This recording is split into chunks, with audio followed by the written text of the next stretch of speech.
اتنا باریک لباس پہنا کہ بدن اندر سے نظر آنے لگا، اتنا موٹا لباس پہنا کہ بدن باہر سے نظر تو نہیں آ رہا لیکن لباس آدھا تھا۔ اس کے باوجود بھی فرمایا عاریات، یہ شریعت کے اندر ننگی ہی مانی جائیں گی۔ میرے پیاروں، تو سب سے بنیادی مقصد، سب سے پہلا مقصد اللہ کے نبی علیہ السلام کا عورت ہے، اور عورت پر آپ نے خاص توجہ فرمائی ہے، کیونکہ اگر آپ عورت کی تعریف اٹھا کر دیکھیں گے تو آپ کو ایک عورت وہ نظر آئے گی جو حضرت عمر فاروق رضی اللہ تعالیٰ عنہ کے پیچھے اسلام لانے میں مدد فرما رہی ہے۔ امیر المومنین ہیں، کفر کی حالت میں ہیں، جا رہے ہیں کہ آج نہ رہے گا بانس، نہ بجے گی بانسری، آج سرکار دو عالم صلی اللہ علیہ وسلم کی نعوذ باللہ سر اتارنے کے لیے جا رہا ہے۔ راستے میں عبداللہ بن نعیم رضی اللہ تعالیٰ عنہ سے ملاقات ہوئی۔ عمر امیر المومنین تھے، اس وقت میں ایمان کی حالت میں نہیں تھے۔ عمر اتنے غصے کی حالت میں، اتنی سرخی کی حالت میں، آخر کہاں جا رہے ہو؟ ننگی تلوار ہے، کیا ارادہ ہے؟ فرماتے ہیں کہ آج میں محمد کا سر اٹھا کر لاؤں گا، کیونکہ محمد نے نعوذ باللہ دنیا کو گمراہ کر رکھا ہے، ایک اللہ کی بات کرتا ہے، 360 بتوں کو جھوٹا بتاتا ہے۔ آج میں محمد کا ایسا کام کر دوں گا، نہ رہے گا بانس، نہ بجے گی بانسری۔ عمر کیا کہہ رہے ہو؟ کہاں جا رہے ہو؟ پہلے اپنے گھر کی تو خیریت لے لو۔ بس غصے میں بوکھلا گئے، سرخ ہو گئے، اپنے گھر کو واپس لوٹے۔ بہن قرآن کریم کی تلاوت کر رہی تھی، ابھی قرآن کریم صحیفوں کی یعنی اوراق کی شکل میں نہیں تھا، کہیں کاغذ پر، کہیں پتوں پر، کہیں ہڈیوں پر، کہیں چمڑے پر لکھا ہوا کچھ آیات ملتی تھی سرکار دو عالم کی طرف سے جو وہی نازل ہوتی، صحابہ کو جو چیز میسر ہوتی اس پر لکھ ڈالتے۔ حضرت عمر فاروق رضی اللہ تعالیٰ عنہ کی بہن حضرت فاطمہ بنت خطاب قرآن کریم کی تلاوت کر رہی ہے، قدموں کی آواز سے پہچانتی ہے کہ میرا بھائی عمر دروازے پر آ چکا ہے، گھبرا گئی، پریشان ہو گئی، آج تو عمر میرے ساتھ کچھ غلط معاملہ کر سکتا ہے۔ دروازہ کھٹکھٹایا، اندر آنے کی اجازت مل گئی، جلدی جلدی قرآن کریم کی آیتوں کو چھپایا۔ کیا کر رہی تھیں کہ بھائی میں اللہ کے نبی پر آنے والی آیات کی تلاوت کر رہی تھی، بس برداشت نہ ہوئی، حضرت عمر فاروق نے بہن کو مارنا شروع کر دیا۔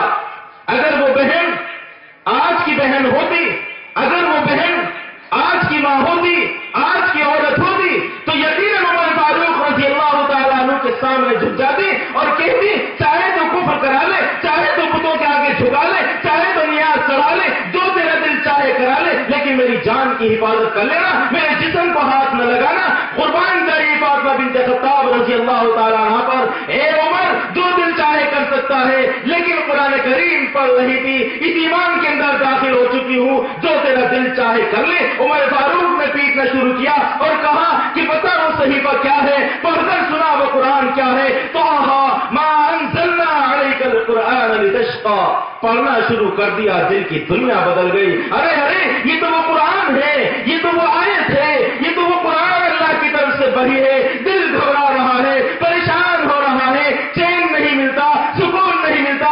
فاطمہ پتہ بتا دے، فاطمہ پتہ بتا دے، میں تو محمد کا گردن اڑانے جا رہا تھا، سر اتارنے جا رہا تھا، میں تو اپنا سر ان کے قدموں پر رکھ دوں گا، مجھے بتا تو دے محمد کہاں پر ہے۔ دربار محمدی صلی اللہ علیہ وسلم میں پہنچتے ہیں، غالباً حضرت علی پوچھتے ہیں یا رسول اللہ عمر کے ہاتھ میں تلوار ہے اور عمر آنا چاہ رہے ہیں، اجازت دے تو ہم مقابلہ کریں، ایسا نہ ہو کہ غلط ارادے سے آ رہے ہوں۔ اللہ کے نبی نے فرمایا اگر غلط ارادے سے آئیں گے تو اس کا جواب دیا جائے گا، عمر کو اندر آنے کی اجازت دے دو۔ اگر اپنا سر رکھ دیا یا رسول اللہ میں آپ کے اوپر ایمان لاتا ہوں، مجھے کلمہ پڑھا دیجیے۔ یہ کون تھی؟ یہ فاطمہ بنت خطاب کی محنت تھی، استقامت سے کام لیا، مار کھائی، پٹائی کھائی، تانو تشنی سنی، الٹا سیدھا سنا، سب کچھ برداشت کیا، لیکن اپنے بھائی کے اسلام کے لیے وہ جدوجہد کرتی کہ فاطمہ بنت خطاب نے قرآن کی آیات کے ذریعے سے ان کے دل کو منور کر دیا، مسخر کر دیا۔ عمر جیسے جلیل القدر صحابی جن کا دل بڑا سخت تھا، لوگ ان سے ڈرتے تھے، لیکن جا کر اپنے قدموں پر، پیارے نبی کے قدموں پر اپنے سر مبارک کو رکھ دیا، فرمایا یا رسول اللہ اسلام قبول کرتا ہوں۔ آپ امام بخاری کی تاریخ اٹھا کر دیکھیں, امام بخاری کی تربیت کے پیچھے ان کی ماں کا ہاتھ نظر آتا ہے. آپ شیخ عبد القادر جیلانی رحمۃ اللہ علیہ بزرگ ترین شخصیت کے آپ تاریخ اٹھا کر دیکھیے, شیخ عبد القادر جیلانی رحمۃ اللہ علیہ کے پیچھے ان کی ماں کا ہاتھ نظر آتا ہے.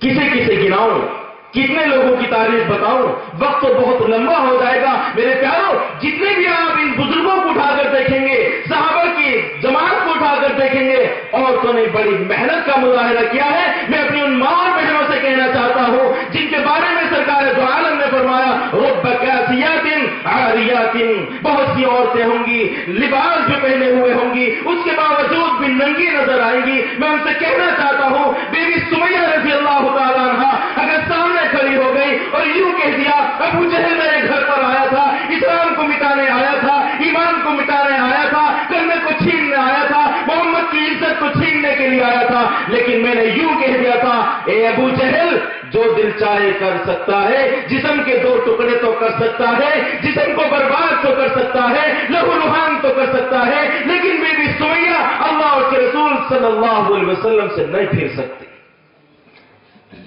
اللہ احد اللہ احد. ابو جہل نے 2 اونٹ منگائے, ایک ٹانگ ایک اونٹ پر باندھ دی, دوسرے اونٹ پر ٹانگ باندھ دی اور ادھر ادھر سمتوں میں چلانا شروع کر دیا. نازک حصے پر نیزہ مارا, جسم کے 2 ٹکڑے ہو گئے. ایک مرتبہ یوں نہیں کہا محمد کی عزت کو چھوڑ سکتی ہوں, ایک مرتبہ یوں نہیں کہا محمد کو چھوڑ سکتی ہوں, اس کی شریعت کو چھوڑ سکتی ہوں, پردے کو چھوڑ سکتی ہوں, بے حیا بن سکتی ہوں, بے پردہ ہو سکتی ہوں, لیکن قربان جائیے بی بی سمیہ رضی اللہ تعالیٰ عنہ پر جسم کے 2 ٹکڑے کرانے تو منظور کر لیا, شریعت کے ساتھ کھلواڑ منظور نہیں کیا. آج ہم پر کون سا ظلم ہے, کون سا دباؤ ہے, کون سا اثر ہے, کون سا معاملہ ہے کہ آقا تو فرمائے کاسیات عاریات اور ہم پھر بھی ننگی ہو کر بازاروں میں پھرتی رہیں. دوسری جگہ اللہ تعالیٰ ارشاد فرماتا ہے وَقُلْ لِلْمُؤْمِنِينَ يَغُضُّوا مِنْ أَبْصَارِهِمْ وَيَحْفَظُوا فُرُوجَهُمْ. اے محمد عربی صلی اللہ علیہ وسلم, اے میرے پیارے نبی, آپ ان مومنین سے یوں کہہ دیجئے کہ اپنی نگاہوں کو پست رکھا کریں, کیونکہ نگاہ جو ہے بڑا خطرناک تیر ہوتا ہے. ایسا تیر ہوتا ہے کہ نگاہ اٹھنے کے بعد دل مائل ہو جاتا ہے. پھر فرمایا وَقُلْ لِلْمُؤْمِنَاتِ يَغْضُضْنَ مِنْ أَبْصَارِهِنَّ, ان عورتوں سے بھی کہہ دیجئے, ان ایمان والی عورتوں سے بھی کہہ دیجئے یہ بھی نگاہوں کو نیچا رکھیں. عورت کو باہر نکلنے کی اجازت ہی نہیں, اور اگر اجازت ہے تو شریعت کے شرائط کے ساتھ اجازت ہے.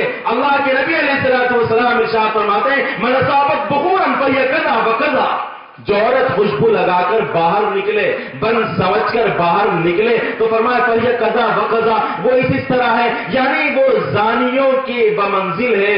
جس طرح زانیوں کا گناہ ہے, زنا کرنے والے ہیں, بالکل اسی طرح سے وہ عورت جو خوشبو لگا کر میک اپ کر کے شوہر کے علاوہ بازار والوں کو دکھانے کے لیے جا رہی ہے, اللہ کے نبی علیہ الصلوۃ والسلام انہیں زانیوں میں شمار فرما رہے ہیں. ایک روایت کے اندر یہاں تک بھی ارشاد فرمایا کہ وہ گھر آ کر غسل کرے, اس نے ناپاکی کا راستہ اختیار کیا.